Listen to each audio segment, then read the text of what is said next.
Muy buenas noches. En primer lugar, agradecer la invitación para comentar este tema tan interesante.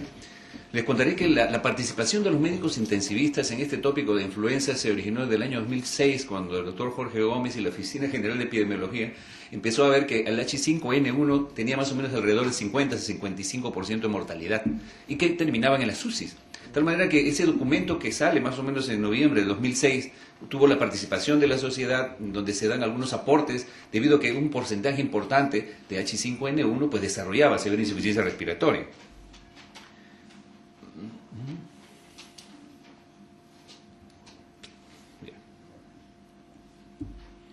Este virus nos ha traído algunos conceptos importantes.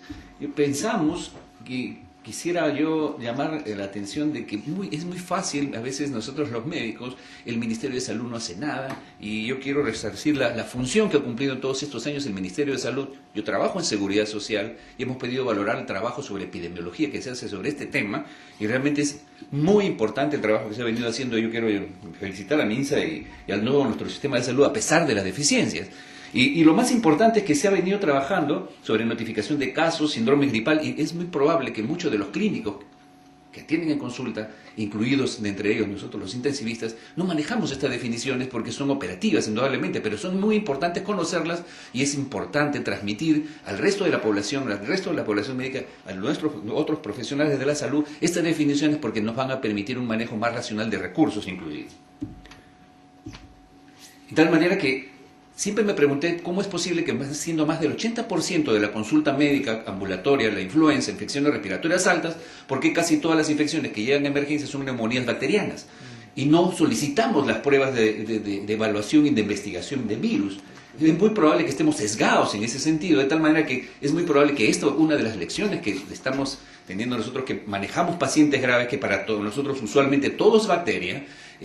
tengamos que investigar mucho más frecuentemente los virus, que probablemente las bacterias complican los procesos virales, y que contamos ahora aparentemente con un poco más de recursos para poderlos investigar, pero especialmente el concepto que el virus también produce sepsis, shock, como vamos a ver ahora. El otro punto que el Ministerio de Salud estuvo trabajando fue sobre insuficiencia respiratoria aguda grave, que también sacó un documento, y esto fue muy importante porque nos permitió ordenar alguna información, como vamos a ver luego. El otro punto también era que determinados virus respiratorios afectaban y generaban determinado cuadro clínico, ¿cierto?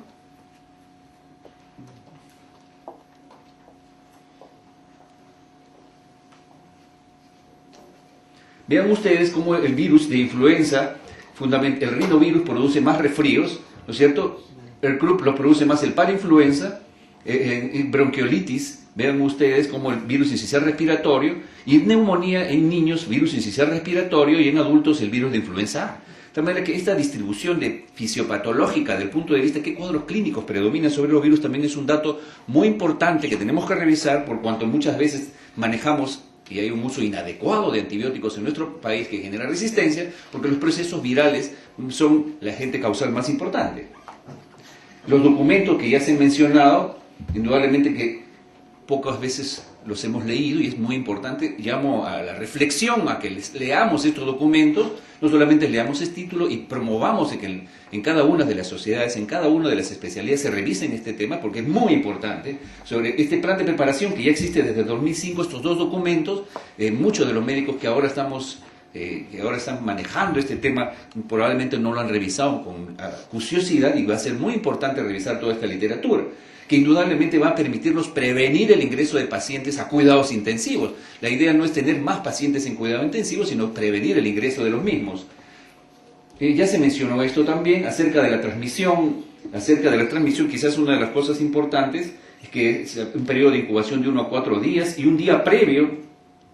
probablemente haya transmisibilidad en relación al virus de la influenza. El otro punto era que quería yo mencionarles, este ciclo de replicación del virus también, en los casos, en el New England Journal of Medicine de esas semanas últimas, los mexicanos, y en el América y en el Journal Clinical Infectious Disease también se ha publicado acerca de hasta cuándo ocurre la replicación del virus. Y ese es un tema muy importante, no solamente para el diagnóstico temprano, el tratamiento precoz, sino para saber hasta cuánto tiempo vamos a tener el paciente en cuidado intensivo, hasta cuánto vamos a aplicar las normas de equipos de protección personal y las normas de bioseguridad apropiadas. Y este cuadro nos muestra, como pueden ustedes ver, que si bien es cierto, el virus, en este caso el virus estacional, nos da cuadros que rápidamente ceden, ¿no es cierto? En grupos de riesgo se complica con neumonía, usualmente el mismo virus, destrucción del epitelio producido por el mismo virus en las fases pandémicas, es la que genera todo el proceso inflamatorio de mortalidad en los pacientes. De otro lado, muchas veces las neumonías atípicas, las neumonías bacterianas no, sino las neumonías atípicas ocasionadas por virus, micoplasma, no es un tema que sea de revisión, de preocupación a veces en algunas facultades de medicina. Y muchas veces se soslaya porque no es muy frecuente, pero sabemos que es un porcentaje importante y en epidemias y pandemias como la actual, indudablemente generan infecciones respiratorias con infiltrados pulmonares que no solamente son intersticiales, como vamos a ver ahora, esputo hemorrágico, tos seca, factores que predisponen a lo mismo y que definitivamente generan un proceso inflamatorio que simula una neumonía bacteriana. Esto se complica, nos da una neumonía bacteriana por neumococo, lo más frecuente. Otras, si está en el hospital, otros gérmenes, si no se cumplen las normas de bioseguridad, pueden acentuar la disfunción múltiple de órganos de estos pacientes en cuidado intensivo y